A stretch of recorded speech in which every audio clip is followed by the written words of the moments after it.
खुदावंद में आप सबकी सलामती हो।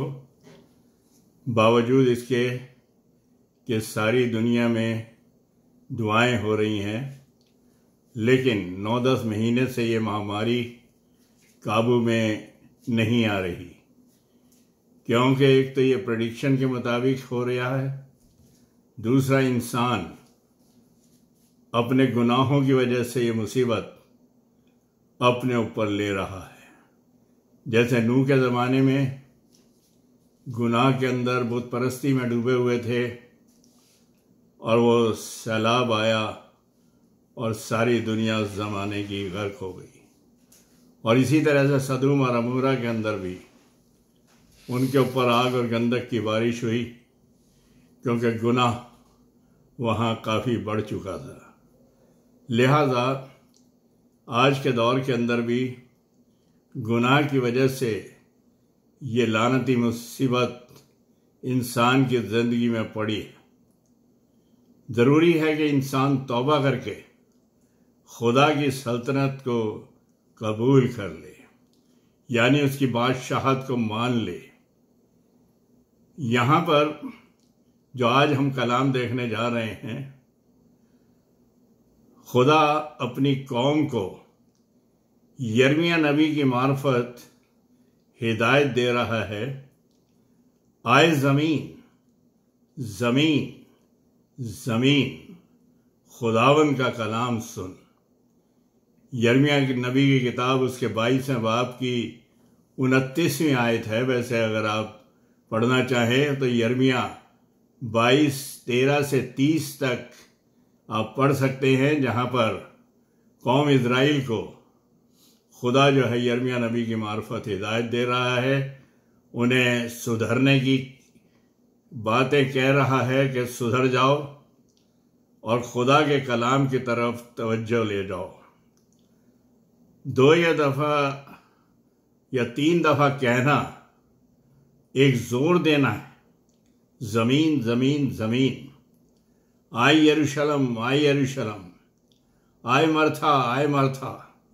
यानी खुदा अफसोस जाहिर कर रहा है, परेशान है उनकी ज़िंदगी के ऊपर। यरूशलेम कितनी बार चाहा कि जिस तरह से मुर्गी अपने बच्चों को परों तले छुपा लेती है, तो मैं भी छुपा लूँ, लेकिन तुमने ना चाहा। आए मरथा, तू तो बहुत फिक्र में लगी हुई है, खाना बना रही थी, मसीह को भूखा समझ रही थी कि उसके लिए मैं खाना बनाऊं, लेकिन मरियम जो थी खुद भूखी होकर खुदा के कदमों में बैठकर रूहानी कलाम खा रही थी या सुन रही थी। तो उसकी हालत के ऊपर मसीह को तरस आता है। आए मरथा आए मरथा, तू तो बहुत सी फिक्र और तरद्दुद में पड़ी हुई है, लेकिन मरियम ने वह अच्छा हिस्सा चुन लिया है जो उससे कभी छीना नहीं जाएगा। लिहाजा मसीह ने कई दफ़ा ये भी कहा है कि मैं तुमसे सच सच कहता हूँ। सच सच का मतलब वेट देना है, यानी यकीन दिलाना, यकीन करो। मसीह झूठ तो बोलता नहीं था, लेकिन वो ये बताना चाहता है कि मैं तुम्हें सच सच कहता हूँ, तुमसे सच सच कहता हूँ। यकीन करना इस बात के ऊपर, इसलिए रिपीट करता है दोबारा दोबारा। तो ये चीज़ें जो हैं जाहिर करती है कि जब कौम खुदा का हुक्म नहीं मानती थी तो वो हारती थी, और जब उसके हुक्म के मुताबिक चलती थी तो जीतती थी। लिहाजा यहाँ पर कौम जो थी खुदा से दूर हो गई थी, और खुदा वो उनको कह रहा है, आए ज़मीन आए ज़मीन आए ज़मीन, खुदा का कलाम सुन। इस समय ये खुदा के कलाम से दूर हो गए थे, इन्हें ज़मीन कह रहा है। ज़मीन यानी डस्ट, खाक। इंसान की हकीकत खुदा उस पर जाहिर कर रहा है। इंसान को ज़मीन कहा गया है, यानी खाक, तू खाक से निकला है, खाक में मिल जाएगा। फूल कहा गया, घास कहा गया, जो सुबह उगती है, बढ़ती है और शाम को सूख जाती है और आग में झोंकती जाती है। फूल खिलता है, दिन भर रहता है, हवा लगती है, ख़त्म हो जाता है। पानी के बुलबुले के समान है, बूंद पड़ी बन गया, हवा लगी मिट गया। यानी इंसान की हकीकत सिर्फ यही है, उसकी असलियत यही है। और वो जो है खाक से खुदा ने मिट्टी ली, उसका पुतला बनाया, और पुतला बनाने के बाद अगर कोई इसमें ठोकर मार देता पुतले में तो बिखर जाता। लेकिन खुदा ने अपनी जिंदगी का सांस, यानी खुदा रूह है, उसके नथनों में रूह फूंकी, और उसके रूह फूंकने से आदम जो था वो जीती जान हुआ। तो सही मायने में उसका ओरिजिन जो है एक तरह से मिट्टी भी है, लेकिन जिंदगी भी है जो खुदा की है, जो कि उसने उसके अंदर सांस फूंका। तो ये जो है कलाम हमें बताता है कि जिंदगी इंसान की मिट्टी है, और खुदा उसे मिट्टी को जमीन कह रहा है। यानी मिट्टी के अंदर एक पावर होती, पावरफुल मस्कुलर बॉडी जो है जमीन की मजबूती से कंपेयर कर सकते। एक लंबा चौड़ा इंसान और एक जबरदस्त ब्रेन, दिमाग, चमकदार आंखें जमीन की देन है। एक मजबूती जमीन की हकीकत को जाहिर करती है, जो इंसान के अंदर पावर होती है, ताकत होती है। यहां पर आप देखते हैं कि जब अंधे के आंखें को खुदा ठीक करता है, जन्म के अंधा था, तो मिट्टी लेता है, थूक से सानता है और उसकी आंख पे लगाकर उसे कहता है जा शलोफ के हौज के अंदर धो ले, और वो उसे धोता है और बिल्कुल साफ हो जाता है। कहने का मतलब यह है कि आंखों के अंदर वो रोशनी उस मिट्टी से नहीं आई। खुदा ये बताना चाहता है मैं वही खुदा हूं जिसने आदम को मिट्टी से बनाया, और मैं वो ताकत रखता हूं कि उसी मिट्टी से मैं उसकी आंखों को भी, एक हिस्से को भी बना सकता हूं। इसी तरीके से पतरस और यूहन्ना जो थे खूबसूरत दरवाजे पर बुक ऑफ एक्ट्स के अंदर आप देखते हैं, प्रेरितों के काम के अंदर जब वो जाते हैं तो जन्म का लंगड़ा जिसकी टांगें ही नहीं थी, वो उसको कहते हैं सोना चांदी तो हमारे पास नहीं है, लेकिन जो कुछ हमारे पास है हम तुझे दिए देते हैं, यीशु नासरी के नाम से उठ और चल। फिर वो उछल के खड़ा हुआ। वो टांगे जो थी, जो कि मिट्टी से पुतला बनाया था, उन टांगों को उसमें नहीं थी, उसके अंदर वो टांगे बन जाती हैं। यानी वो खुदा की कुदरत और ताकत से उछल के खड़ा हो जाता है और ठीक होता है। हिजकिय्याह 37 के अंदर, हिजकिय्याह 37 के अंदर आप देखते हैं सूखी हड्डियों के ऊपर कहता है नबूवत कर तू इस पर, हिजकिय्याह को कहता है। उसने नबूवत की और उसके बाद उसके अंदर गोश्त चढ़ गया, नसें चढ़ गई और खाल चढ़ गई, और उसके बाद वो जो पुतला था, जो लश्कर था, वो उठ खड़ा हुआ।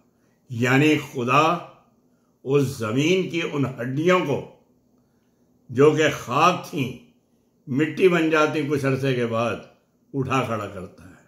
तो ये जमीन जो है उससे कंपेयर करा गया है हमारी जिंदगी को, जो कि इंसान के लिए एक पैगाम लाती है कि तू जमीन से निकला है, जमीन में मिल जाएगा। जमीन में सब चीजें हमें वैसे भी मिलती हैं। आप देखते हैं जमीन से हमें मकान मिलता है हिफाजत के लिए, जानवरों से, चोरी चकारी से, सर्दी गर्मी से हमें बचाव मिलता है जमीन के जरिए से। खुराक, पानी, जड़ी बूटियां, तमाम केमिकल्स, पेट्रोल और डीजल और गोल्ड, सिल्वर, ये सारी चीजें जो हैं हमें जमीन से मिलती हैं। अजीजों, ये दुनिया जो है एक सराय है। हम एक ट्रैवलर्स की तरह से यहाँ पर आए हुए हैं और यहाँ पर हम सराय के अंदर ठहरे हुए हैं। ये जमीन एक कारखाना है जिसमें हम घड़े जा रहे हैं। यहाँ पे हम तैयार हो रहे हैं खुदा के उस आसमानी मकाम के लिए, जलाल के लिए, जिसके लिए मसीह कहता है मैं जाता हूँ तुम्हारे लिए घर तैयार करूंगा, जब कर लूंगा तो आकर तुम्हें ले जाऊंगा जहां मैं हूं तुम भी हो। तो इस कारखाने के अंदर, इस जमीन के ऊपर हम थोड़े अरसे के लिए आए हुए, और एक के बाद दूसरा अपनी बारी बारी से इस दुनिया से चला जाएगा। तो ये दुनिया जो है एक सराय है यानी हमारे लिए, और ये फिर हम इस ज़मीन के अंदर, ग्रेव के अंदर हम मिल जाएंगे, समा जाएंगे। खाक खाक में जा मिलती है जहाँ से वो आई थी, और मिट्टी मिट्टी में चली जाती है। यकीनन ये हमारी हकीकत है जो कलाम के मुताबिक है। बेशक कलाम जो है ये बताता है कि तू खाकी, लेकिन खुदा जो है इटरनल, जिसने अपना सांस इंसान की जिंदगी के अंदर फूंका था, खुदा इटरनल है, रूहानी है। उसे कलाम सुनने को कहता है। इब्तदा में कलाम था, कलाम खुदा के साथ था, यूहन्ना 1:1 के अंदर, और कलाम खुदा था और वो कलाम मुजस्सम हुआ।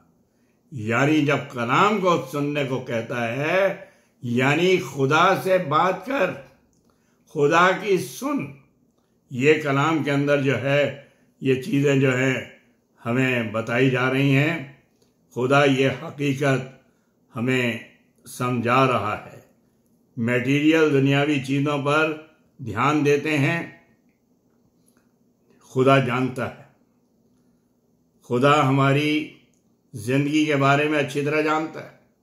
बहुत ज़्यादा फसल हो गई, उस आदमी ने कहा मैं पुराने खत्तर जगहें कोठड़ियाँ तोड़ूंगा, बड़ी बनाऊंगा और खूब अपनी फसल को उसके अंदर जमा करूंगा और अपनी जान से कहूँगा आए मेरी जान खा पी और खुश हो। आवाज़ आई, अगर आज ही तेरी जान तुझसे ले ली जाए तो ये कल किससे होगा। इसी तरीके से दौलतमंद भागा हुआ आया, मैं क्या करूं कि हमेशा की जिंदगी पाऊं। उसने कहा अपना माल गरीबों में बांटकर मेरे पीछे हो ले। वापिस चला गया, कलाम में लिखा है, क्योंकि वो बहुत ज्यादा दौलतमंद था। तो कलाम हम पे ये जाहिर करता है कि ये चीजें जो हैं हमारी जिंदगी के अंदर बहुत जरूरी तो हैं, लेकिन ये सब कुछ नहीं। पौलुस कहता है जितनी चीजें मेरी नफे की थीं मैंने खुदा की खातिर उसे कूड़ा करकट समझा। अब निशाने की तरफ दौड़ा चला जा रहा हूं। वो निशाना जो है वो जीसस क्राइस्ट है, वो खुदा है, उसकी तरफ दौड़ा चला जा रहा हूं। ये कलाम हमें सिर्फ यही बात बताता है। कलाम सुनो, विल ऑफ गॉड छुपी हुई है, सल्वेशन सेवियर के जरिए से, जो कि खुदावंद यीशु मसीह है, जो नजात लेकर इस दुनिया में आया, जिसने अपनी जान हमारे लिए कुर्बान कर दी। रिपेंटेंस, पश्चाताप, मन फिराना, खुदावंद पे ईमान लाना सल्वेशन के लिए जरूरी है। नजात हमारी हमें पैदा नहीं करनी, नजात के लिए भागना नहीं है, नजात हमारे लिए तैयार है। खुदा ने आके इसका इंतजाम कर दिया और कह दिया कि पूरा हुआ। नजात का काम, सल्वेशन का काम, मुक्ति का काम सिर्फ उसे हासिल करना है। तौबा कर, तो ईमान ला, तो हमेशा की जिंदगी पाएगा। तो कलाम हमें यही बताता है कि तौबा करके ईमान लाकर हमें इसे हासिल करना है। और ये हेवनली अबोर्ड और आसमानी मकामों को क्या हाल है ऊपर उसका, इसके लिए यूहन्ना 14 के अंदर मसीह बताता है मैं जाता हूं तुम्हारे लिए घर तैयार करूं। यही दुनिया जो है ये अंत नहीं है इंसान का, मौत खात्मा नहीं है।